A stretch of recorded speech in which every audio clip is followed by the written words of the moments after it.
You're listening to Alabama Tradition with Ryan Fowler and Martin Houston on Tide 100.9 in Tuscaloosa.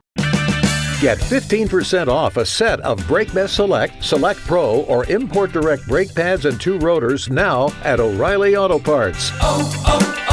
O'Reilly Auto Parts. Championships. 27 SEC titles. 131 first-team All-Americans. 70 postseason appearances. 39 postseason victories. This is Alabama football. And this is Alabama Tradition with Martin Houston and Ryan Fowler on Tide 100.9 and streaming on the Tide 100.9 app.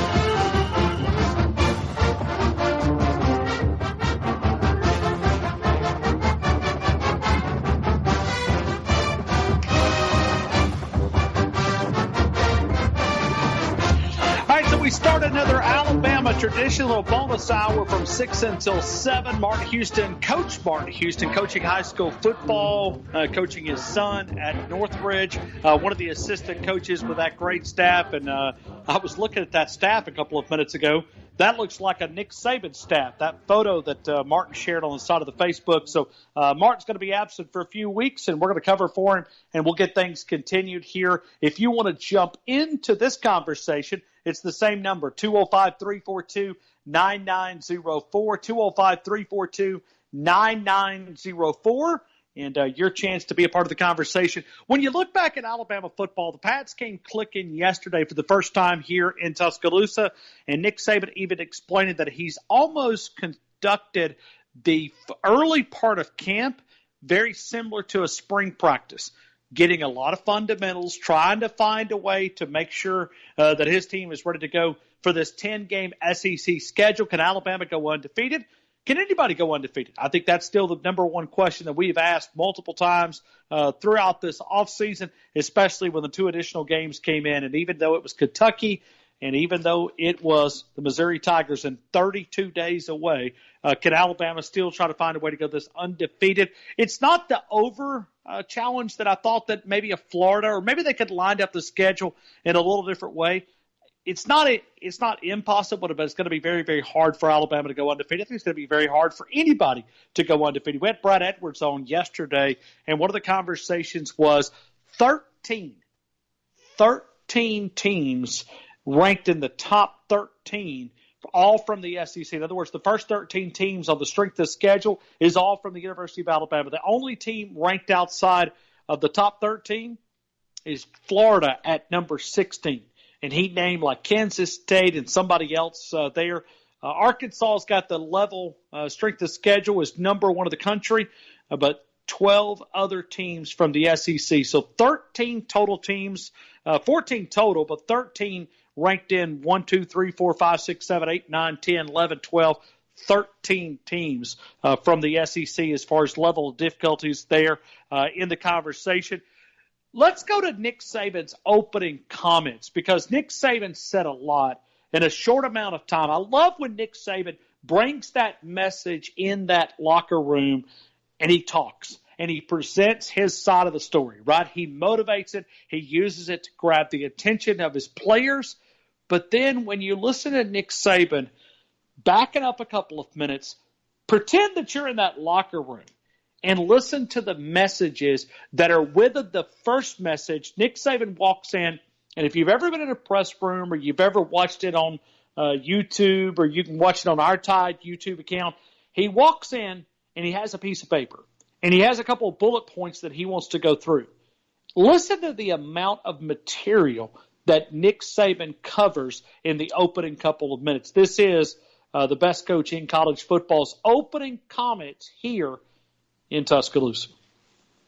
Well, I hope everybody's, safe and really doing the right things to keep you and your family safe out there. We have a lot of great supporters at the University of Alabama, so we'd certainly like to keep all those folks to be good supporters for us in the future. We just kind of put pads on for the first time today. I think the acclimation period is certainly a positive, for players when it comes to, you got 2 days in just a helmet, 2 days in shoulder pads, and then today was the first day in pads.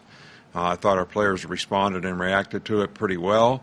Obviously the most important thing at this time of the year is how many guys can we develop to play winning football on this football team. And I think probably more than ever, the depth of your team, the experience of your team is critical because, we may have more issues from a personnel standpoint just by the nature of where we are than maybe what we've had in the past, even though, all of our efforts are to keep our players safe. But, this all comes down to everybody's personal discipline to sort of manage their bubble.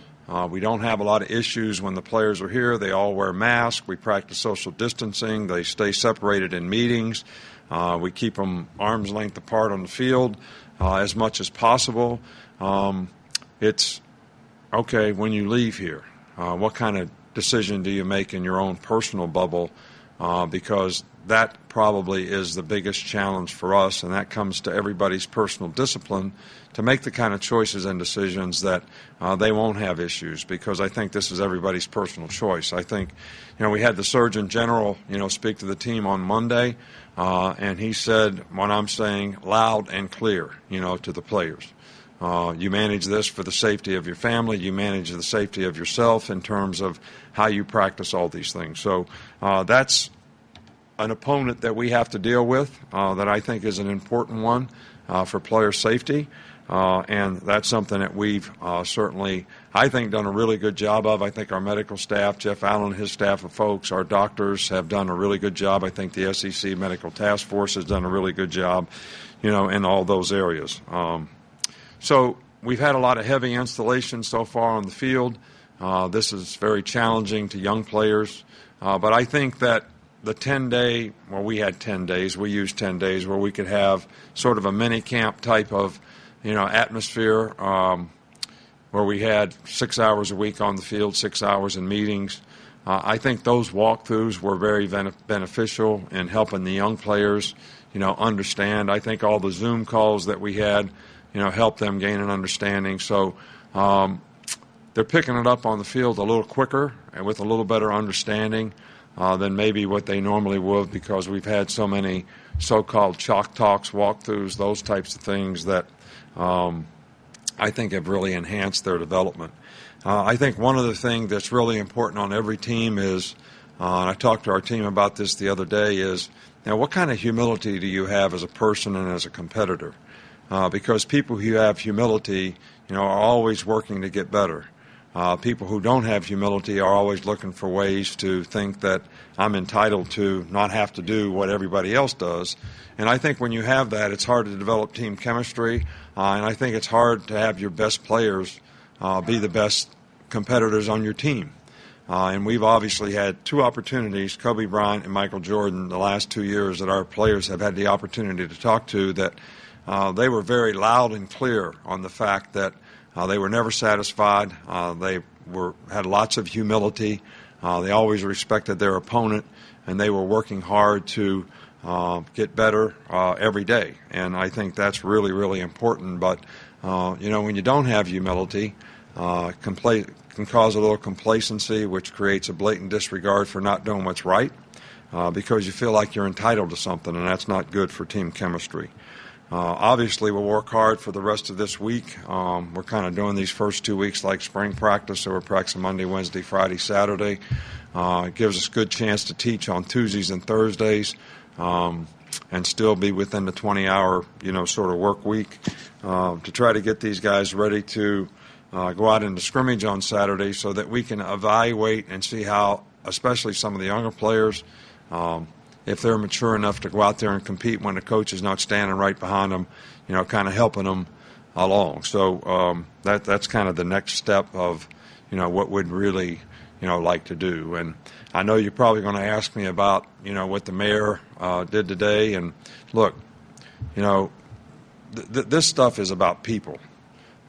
People are affected in a lot of ways. It's not just about football.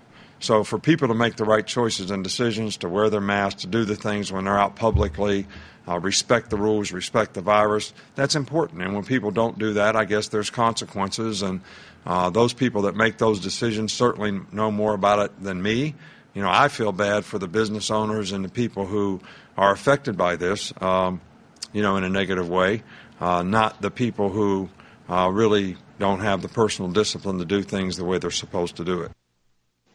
So Nick Saban giving us plenty to talk about there, the opening couple of minutes there as he walks in. And really the same message that the players get is the same message that we get inside that media room. So a lot of times that you can hear the Nick Saban tone that he brings into that press room is the same tone that we just heard a couple of minutes. And, John Parker Wilson was kind of explaining to us the message that Nick Saban shares. It's where he feels like that he needs to grab his team, the attention. Maybe there's something that they have not done quite well, or maybe up to the standard that he's talking about. And if you look at this football team, we're hearing a lot of great things coming out of T-Town. Everybody that I've spoken to, it just seems to be there's something different out there. And I think there's a lot to be said for being able to do it in the current time that we live in right now. Because how easy is it for all of us to be distracted with everything? I mean, we do it right here on this show for 4 hours. It's easy to talk about everything that's happening. The frustration with this darn mask, or the frustration with just, living life. I mean, we talk about, even Nick Saban, you listen to him talking about the mayor, talking about not that he was negative, talked about the businesses. It's easy right now because the crossroads of life and sports and COVID and mask and politics, the election year, it's easy to fall into that, right? I mean, it's an intersection is very close. So think about the players right now. What they're doing to bust their butt to get ready to go out and to make a wrong a right, to go out and look at last year and say, well, we didn't accomplish our goals. We didn't accomplish what we wanted to accomplish. We didn't accomplish what we wanted to accomplish. So we're going to try to find a way to make this correct in 2020. And to be able to bust their butt throughout this offseason, to be able to go through the different workouts, to get ready and all the distractions and not allow that to focus. I just think that says a lot about this football team. And I think that if we do have a season, this team is going to be hard to handle just simply because they've been through everybody's been through adverse times. But it just seems like the level of focus around this team, when you hear good things now, because I think it would be very easy to hear a lot of things of the negative side of this. Well, they're not focused. They're not doing what they need to do. They're not, coaches. But some way, whether it's just the escape, somehow this team has been focused and locked in. I know it's early, but I think it's a good sign as we're about 10, 11, 12 days into fall camp. We'll talk about it. We'll continue. 205-342-9904, 205-342-9904. Right here on The Game. We're going to replay an interview coming up in about 15 minutes. I know you guys are going to love it because you guys have requested over and over and over, and we'll do that as we continue right here on Alabama Tradition, the past, present, and future of the Alabama Crimson Tide. O'Reilly! You need parts? O'Reilly Auto Parts has parts. Need them fast? We've got fast. No matter what you need, we have thousands of professional parts people doing their part to make sure you have it. Product availability. Just one part that makes O'Reilly stand apart. The professional parts people. O'Reilly Auto Parts. You You're listening to Alabama Tradition with Martin Houston and Ryan Fowler. Your connection to Tuscaloosa and the University of Alabama athletics on Tide 100.9 and streaming on the Tide 100.9 app. Lawman is putting an end to my running, and I'm so far from my home. Oh, mama, I can hear you a-crying. You're so scared and all alone.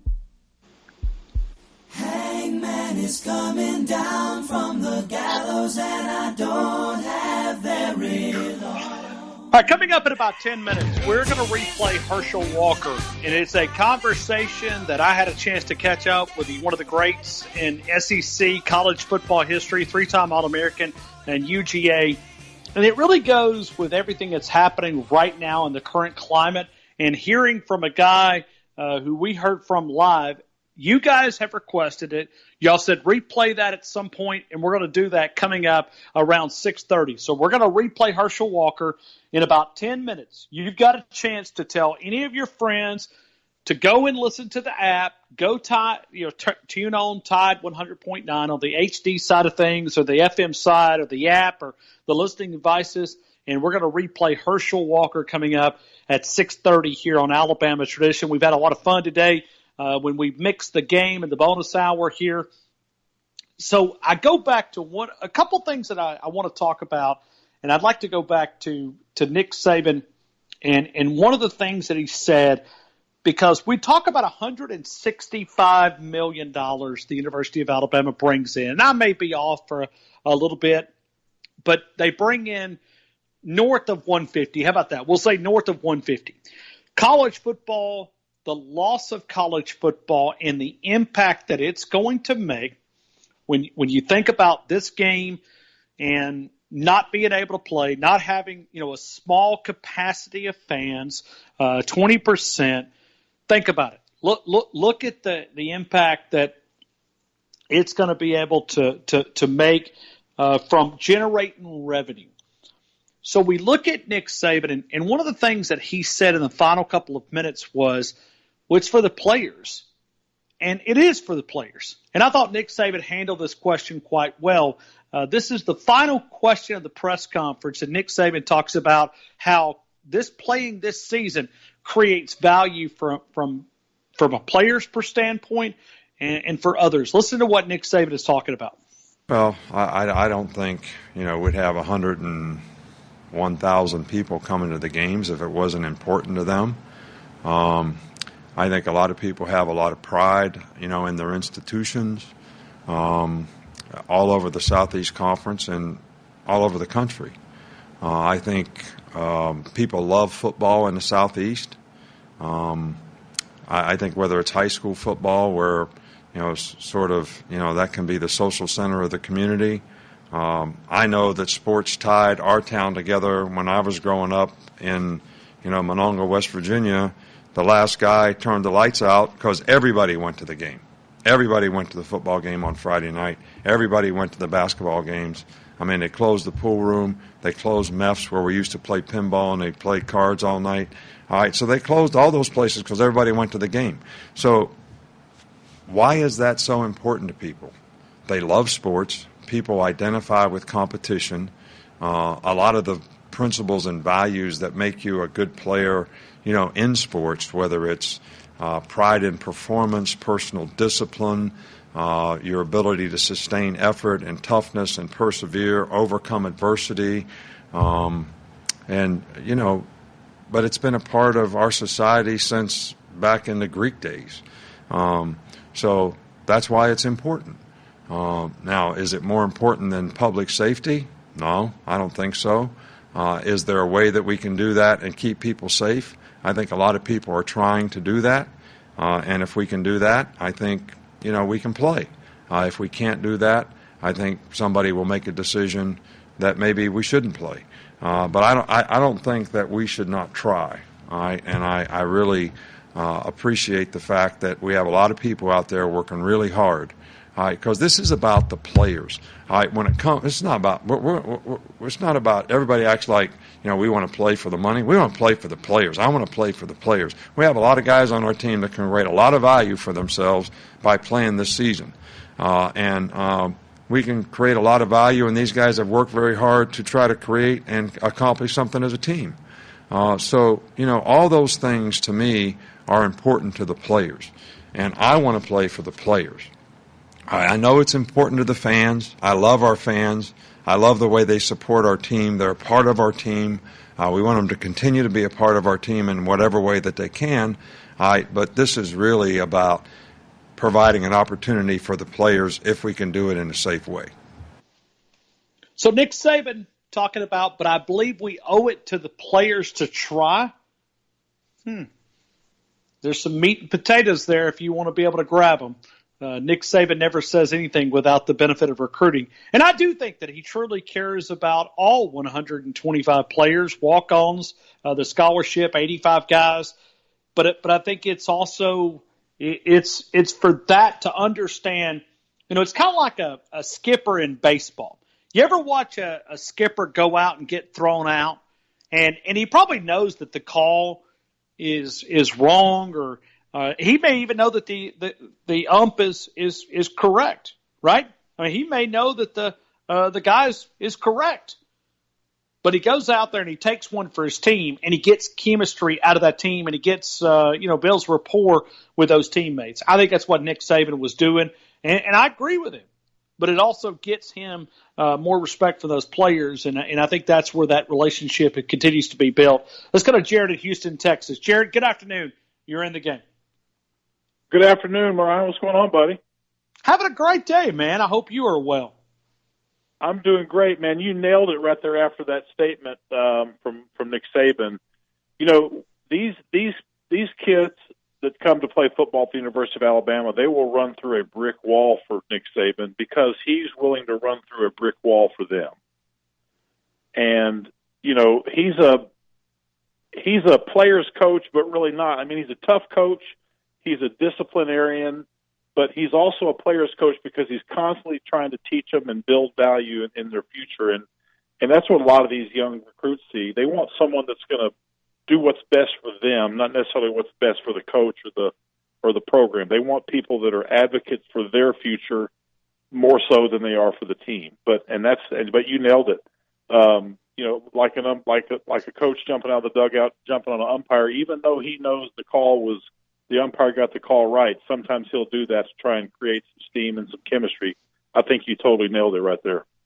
Well, I mean, and players want to know that a coach has their back. And I think Absolutely. Nick Saban is one of those guys. I mean, I've had people tell me, listen, I will stand at the gates of where and defend my coach. And that relationship is tight between those players. And I don't know if we often don't see that at times.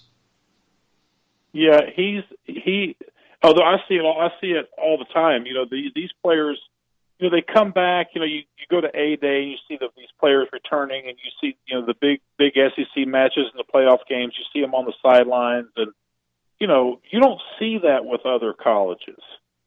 Not like you do at the University of Alabama. There's liable in a big football game, there's liable to be 15, 20 top-notch return players there standing on the sidelines, plus another 30 or 40 that really didn't have a lot of name recognition while they were there. There's huge loyalty to Coach Saban because he fights for them. He'll get a flag thrown for them. He gives them references down the line to help them with their career, and he's a guy that's going to sell his player to the max, and he's going to give everybody the truth about him. And he's there's no question he's a player's coach, and every one of those kids in that locker room run through a brick wall for him. There's no question. Hey, Jared, how close would the hurricane entering your area there? How far would that be away from you? Well, if the projected path that they have now is right, it's going to be, they're saying, around Port Arthur, which is close to the Texas-Louisiana line. Port Arthur is probably 35 miles from Lake Charles, maybe 40 miles from Lake Charles. So that's a good, 120 miles or so from us. Okay, 100 to 120 miles from us. So we're going to be on the clean side if it follows the right path that they're saying. We'll be on the clean side of it. And they say once it makes landfall, it's going to make a hard right and cut across Louisiana, northwest Mississippi, maybe up into Tennessee, up Kentucky, up that way. So I don't know what. Maybe North Alabama might get some rain from it eventually, but we're supposed to for sure get some rain. Could get a pretty good hurricane if it continues west, but right now the path is for it to come in right along that Texas-Louisiana border, right in there. Gotcha. Hey, Jared, I got to replay Herschel Walker coming up in a couple of minutes. If you missed it yesterday, it was incredible.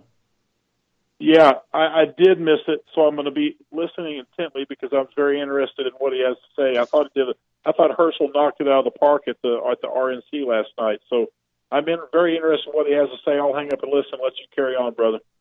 Hey, thank you, Brett. Or thank you, Jared. I'm sorry. Let me get to Brett here. Brett, I've only got about 90 seconds before I got to get to break where I can line up Herschel Walker at the end. It's a lengthy interview. I hope all is well down in Mobile. Yeah, just avoiding hurricanes, but not coming to us, thank goodness. So we're in good shape. We're just hoping for football, but are we in the bottom of the ninth and last man up the bat, or I'm so out of place right now. I don't even know what's going on anymore. So many people are the talking. First day of pads yesterday on campus. First day in pads, and I think, like Nick Saban said, I think we owe it to these players to at least try to play the game. What about the Big Ten? Are they going to get back in? No, they're out. Back out. Yeah, they're. I know that there was sure? a discussion of restarting, but yeah, they're not going to do it. Kevin Warren has said, "No way, Jose. No way. Not going to happen." Really? Well, okay. Yeah. Well, I know I just called on the whim. I just want to say, hey, sorry, roll tide. No problem. Hopefully we'll have Brett, some football wins. Let's connect when we have a little bit more time to talk, man. Yes, thank sir. you for Yes, listening sir. down in Mobile. Take care. Thank you, Brett, down in Mobile. It's always good to talk with Brett, a longtime listener. I appreciate him for supporting this program, and always fun. He's a historian, too, loves the game of college football and loves the University of Alabama. We'll talk with Herschel Walker. We're going to replay that interview next. Do not go anywhere. It's a great conversation. Herschel Walker replay next, right here on the game. T-Town Tide 100.9, the home of Alabama Crimson Tide Sports. If you think the only Get 15% off a set of BrakeMess Select, Select Pro, or Import Direct brake pads and 2 rotors now at O'Reilly Auto Parts. O'Reilly Auto Parts. It's awesome. Having no fun. Have some fun, man. Talking Alabama Crimson Tide football on Alabama Tradition with Martin Houston and Ryan Fowler in Tuscaloosa on Tide 100.9 and streaming on the Tide 100.9 app. Standing in the rain with his head hung low. Couldn't get a ticket. It was a sold out. All right, we welcome you back in. We've got Herschel Walker replay that we are going to replay coming up in a couple of minutes. I'm live at the Embassy Suites here in Miramar Beach. It's always a great location. It's been a beautiful day, and I know football, with the limitation of the crowd, I think a lot of people are going to be heading to the beach and watching the games and escaping for a couple of days. And if you are considering this area, make sure you come by the Embassy Suites here, Miramar Beach, and they're always our partner here. Great locations, the premier all-suite right across from the beach, the Gulf of Mexico's emerald water, pristine white beaches. Always talking about food here in Tuscaloosa. I had a place last night to go to the Crab Trap. The Crab Trap was incredible. They got a couple of locations. You got Destin, you got Fort Walton Beach. Went with great fish, shrimp. Even went with some southern smoked crab dipped. That was incredible. So great locations, Fort Walton Beach and Destin. I know you guys have been asking me about photos. I put some on Facebook and Twitter. And we'll continue the Fowler's Food Tour later this week. So the Crab Trap, awesome place. And even met a super nice Alabama alum, Rachel.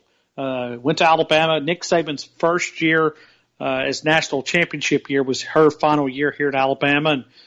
Big roll tide out to Rachel, the general manager. A lot of fun to be able to talk with her some Alabama football. Herschel Walker, 3-time All-American at UGA. Here, our conversation, a replay that happened right here on this program. Oh, I am having a good day, and it's great to be on in Tuscaloosa. I've spent some time there, and I've spent a little bit of time at the University of Alabama, and it's great people, very, very good people. Absolutely, and we appreciate you being an ambassador of the game of college football. And I'm curious, as you look back at college football, because I know for us, we look at it as a 3.5-hour Saturday afternoon, but what is the greatest lesson college football taught you about Herschel Walker? Well, I think it taught me togetherness, that we do things as a team. I remember first going at the University of Georgia, walking onto the University of Georgia campus and listening to Coach Dooley say, man, if we stay together as a team, we play as a team, we do everything as a team, we can win a championship. And that's the way we are in life, that we have to stay as a group, stay as a team, that we'll have our squabbles and fight, but we got to believe in each other, and we can do some amazing things. Herschel, I look at a football field, and I've talked about this throughout the last 160, 170 days. Our country right now is divided in a lot of different ways. But I look at a football field, it's almost like you don't care about the guy beside you's race. You don't care about his religion. You just have one common goal, either prevent the team from getting across the goal line or you're helping your teammate get across the goal line. I almost wish that we could live like that in our society. Well, that's the way it should be. That's the reason I've said I think they need to take politics out of sports. Just let the athletes go out and play, because there's no color, there's no anything, there's team. That we are working as a group. You're working as togetherness, and that's why you got to remove that politics. I love my big brother is from Spain, named Francisco Ross, and what's funny, he is just as close to me as my biological brother. And I said, and that's why I met him is through football. Football has educated me. Football has done so many great things to me, and that's what it is. It's togetherness. Herschel, when you hear the discussion talking about, all summer, and I'm guilty, I'm a part of the media. Unfortunately, the media doesn't have the same term as when you were playing or even 10 years ago. It's a group of, activists is what I like to use the word instead of journalists. They're activists, right? They pick a side, and it's either one side or the other, and they push it down our throat. But all summer we heard how players were afraid to play and didn't want to play. Well, then on that Sunday night when Trevor Lawrence and many other of his teammates, Justin Fields and people here, Najee Harris, and it said, no, we want to play. And the hashtag began to grow, hashtag we want to play. Players that jump on a football field, the fear of a virus, respect for it's one thing, but to hear the word fear is something that I don't think these players really have. Well, I don't know whether it's fear that they don't have, or is it knowing that they're in an environment with a team. They're in a controlled environment, which is, I think people need to look at that. This is a positive thing for the athletes. You're going to be with some of the finest doctors of any great universities, and then you're also going to be in like an environment that is controlled. Not that you're going to be at home or in things in this chaotic country as we are today. You're in an environment where you're on a constant checking, and you have, at the University of Georgia, they scan you before you even come on the field, and then you're being checked like twice a week. And what kind of care? You can never get anything like that at home. And I think the players understand that, and they know that. I think at first it was more of the pressure from the outside and talking about everything. But as the football season got closer, I think the guys realized we want to play. You can get injured in a lot of things. For a concussion, been going for how long? They've been talking about concussion, but yet we still play. They don't even know the after effect of a concussion, but yet we're still playing. And right now, different scientists say different things. But right now, my thing is let the athlete decide what they want to do. If you have one that do not want to play, he don't have to play. Let him keep his scholarship, but he don't have to play. But the ones that want to play, give them the opportunity to play. Don't take that away from them. Herschel, when you look at limitations in crowd, here in Tuscaloosa, we're going to be about a 20% capacity. I look at that fourth game between Alabama and Georgia. Not saying it will be easier, because when you play in this league, nothing's easy. But do you think it will be somewhat, the level of difficulty for Georgia to come into Bryant-Denny Stadium with 20% crowd maybe won't impact the game? How do you see it impacting the game? Well, I think it will change a little, because you're saying 20% will be in the stadium, but you got to remember also when you start talking about, you got to give some of the tickets to Georgia. And I think the crowd plays a big, big part. When you're out there playing, the crowd noise and how you have to alter your signal and different things like that. So it's going to be a little bit different. But I think in these times you want to make it different. But I think for an athlete, I don't think it's really going to matter, because I think they're going to get out there and they're going to play hard. They want to win. And, there's two great teams in the SEC with Alabama and Georgia clashing again. It's going to be, I think, absolutely incredible. Herschel, I'd like for you to spend a couple of seconds here talking, and a couple of minutes. Take your time. I mean, I'm in no rush. If I have to pick up on breaks, connect those a little bit later. But you're in part of a lot of different things that you're involved in, and I know you're going to be speaking on a national platform later today, and we can talk about that. But I kind of want to dive into some other things that you're talking about with your Patriot organization. Can you tell us more for the average person out there that says, okay, I know Herschel Walker as a All-American, Heisman Trophy winning running back and one of the SEC legends, but you're involved in other things outside of sports. Tell us more. Yes, I got into the food business about almost 20 years ago. So I became in the protein, and I do chicken. I'm like a small little Tyson, where we sell in the food service arena, which has been very interesting with COVID going on right now. So we pivoted out to do a little bit of retail as well. We sell to distributors like Cisco and U.S. Foods, and to a lot of different restaurants all over the United States. So I've been very fortunate there. And also about 12 years ago, when I wrote a book on dissociative identity disorder.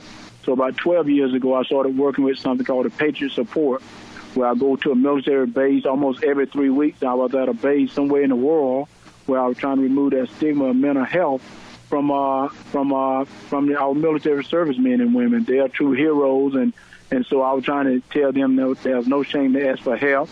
And also the president, people don't know that the president and I, we've been friends for a long, long time. So tonight I'm going to be speaking at the RNC tonight, and I just want people to know President Trump appointed me a co-chairman of the President Fitness Council, which I work with Health and Human Services.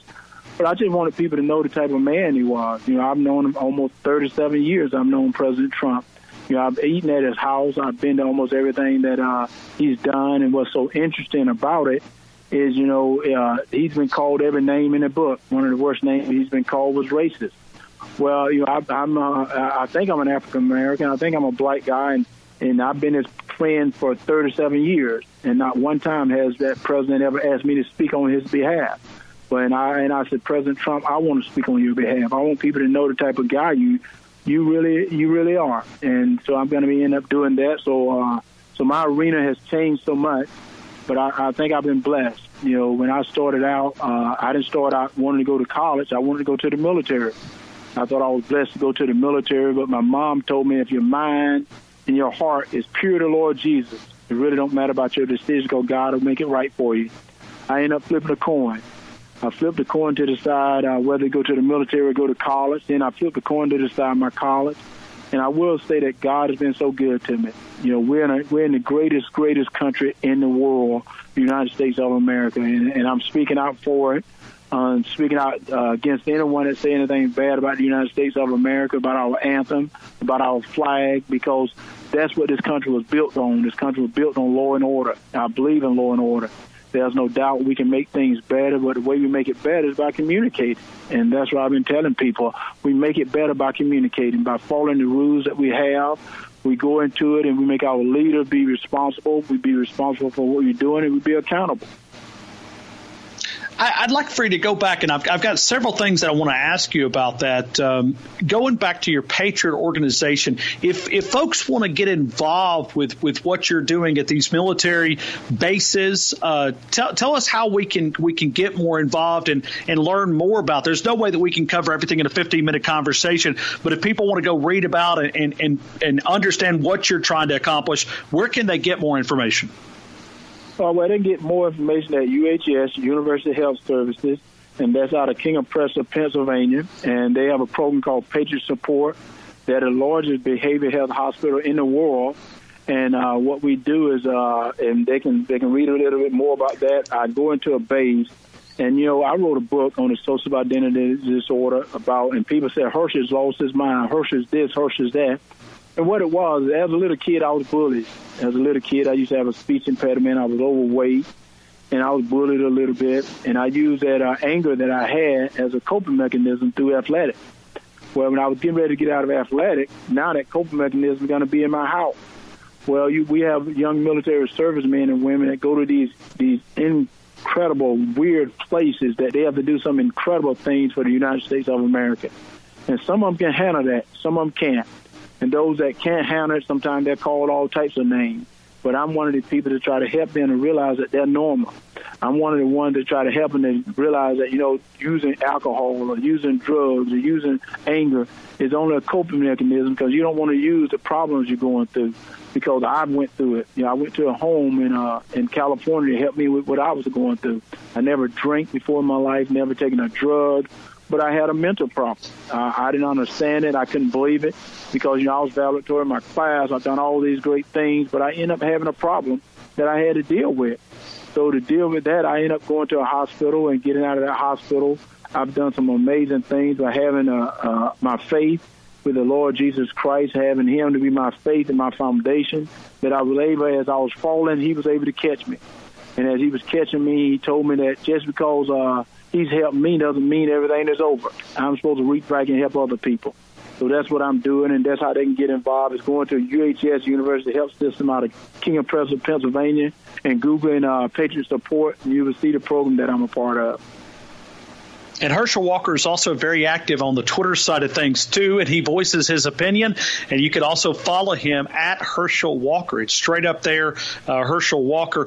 You mentioned that you supported President Trump. I'm curious the amount of criticism that you get for that. I'm also a supporter, and sometimes it's almost like you're in this current time that we live in, that if you say that you're a supporter, there's all sorts of, attachments, names, things that are attached to your name. And it's like, well, I don't endorse everything he does, but I think the majority of the last 3.5 years have been pretty positive for this country. Well, that's one of the things that people don't realize is that, President Trump, he tweets and a lot of different things. But it's not what he tweets, it's what he's doing. What he's done for this country is absolutely amazing. And, I've called it, and, it's funny because sometimes people call me that, they say, Herschel, you're a coon because you support Donald Trump. And I said, wow, that's a great name because you may not realize, I grew up in a country. A coon is a very smart animal. So it may be somebody else you need to call me because a coon is one of the smartest animals out there. So that's a good thing because I said, I want to tell truth. The truth is that the United States of America is the greatest country in the world. And, God has taken the United States of America and he put white people in it. He put African-American in it. He put Asian people in it. He put Italian people in it. He put Jewish people in it. He put all these different ethnicities in this bowl, and he stirred us up. And what he came out with is something very, very beautiful, which was the United States of America, that we need to get along. Everything that's going on in the country is not President Trump's fault. It's been going on in this country for a long time. This man has done some amazing things. People don't even want to mention about the things he's doing. You talk about the historical black colleges that people say, President Obama, he was going to do that. You're right. He was going to do it, but he didn't do it. You talk about the prison reform. President Obama, he thought about that. He thought about it, but he didn't do it. And I said, what President Trump has done has absolutely been amazing. And I tell you one thing, and I tell people, don't take it from Herschel Walker. Do your own education. Study it. Go see what he's done. And I said, you will be totally shocked because when you look at politicians And I'm going to say some of them. Some of them will tell you all these things they're going to do. They get into office, you don't see any of them done. Think back when President Trump ran for office. The things he said he was going to do, he's been out there trying to do it.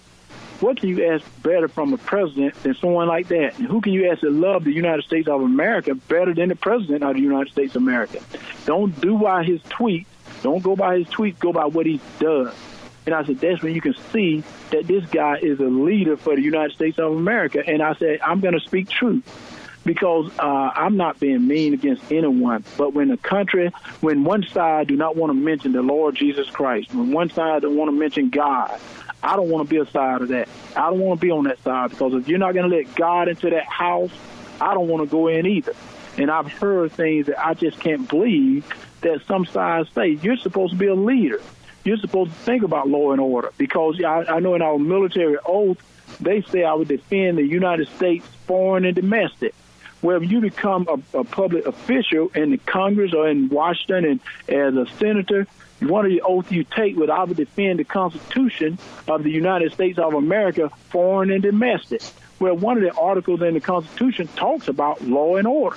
And that's what we need right now, law and order. And then talking about defunding the police. Are you serious? Talking about defunding the police? And I said, guys, when you want to win the Super Bowl, you don't go out and defund your team. You got to add money to the team. You don't defund the police. What you do is you give them better training. You give them understanding. And that's how you make things better, by we sitting down communicating. We are a country that was built on laws. We're a country that have a justice system in place, and we have to respect that. You know, sometimes it may go against you, but that's the way it is. It goes against you, but you respect that. And I think that's what we need to get back to. Herschel, I got a couple of minutes. I don't want to run you late for anything else, but I got a final couple of questions here if you've got time. Yes, sir. You mentioned earlier your support of the military. Right now, we're watching a lot of athletes, and I'm a Dallas Cowboy fan, and I know you had 2 stints there, and I remember just following your playing days there. But I see so many athletes taking the political side of it, kneeling. What's your reaction to athletes? Not that their voice doesn't deserve to be heard. I'm just not sure we're taking the right approach. What do you think?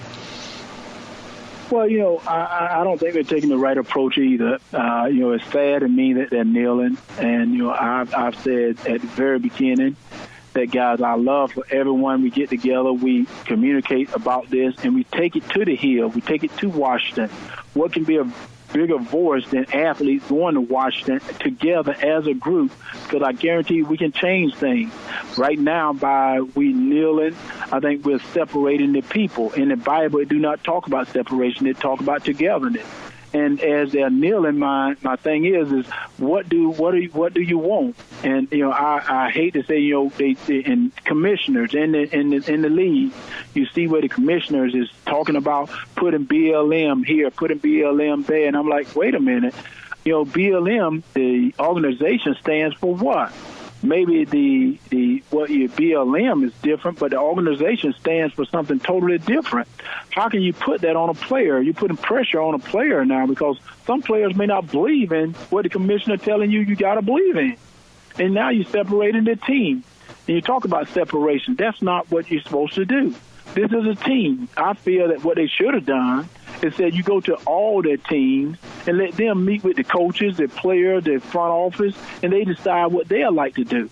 And once they decide that as a team, then they go out and do it. That's what the commissioner should have done and not just put it on one person to do it, because I think kneeling is, to me, is disrespectful because we can communicate. We're not a country that if you don't believe in something and you say this, you come up missing.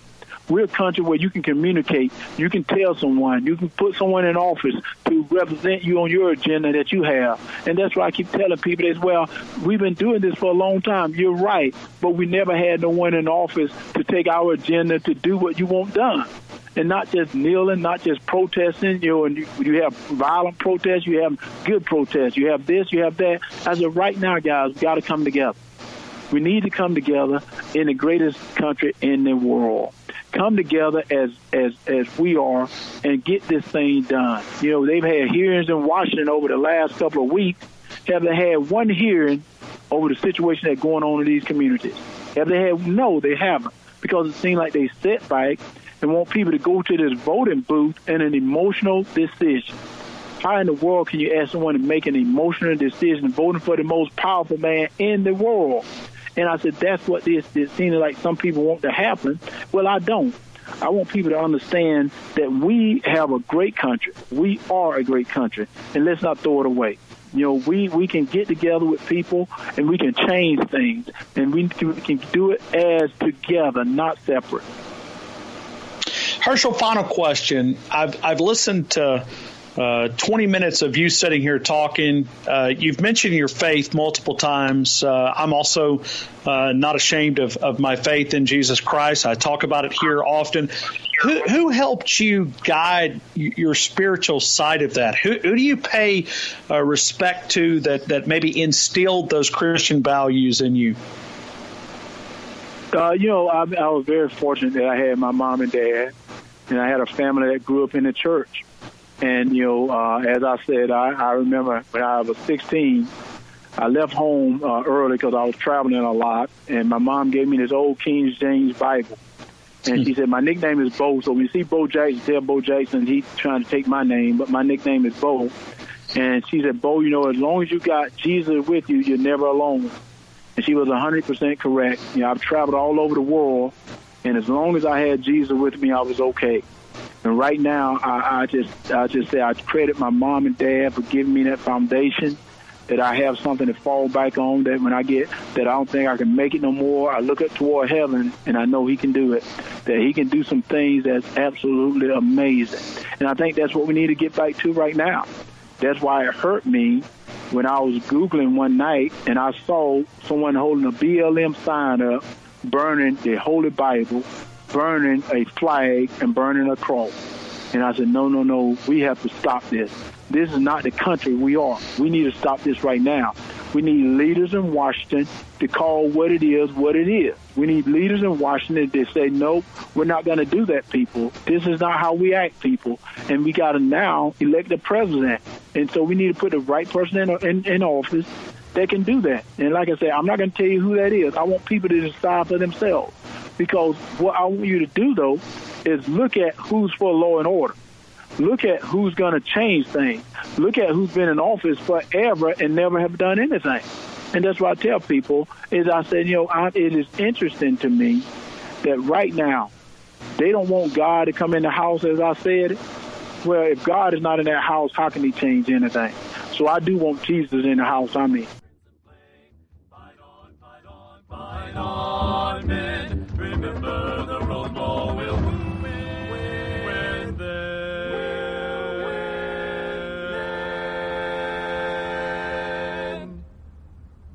Go roll to victory, here to stride. Your Dixie's football pride, Crimson Tide. Roll Tide.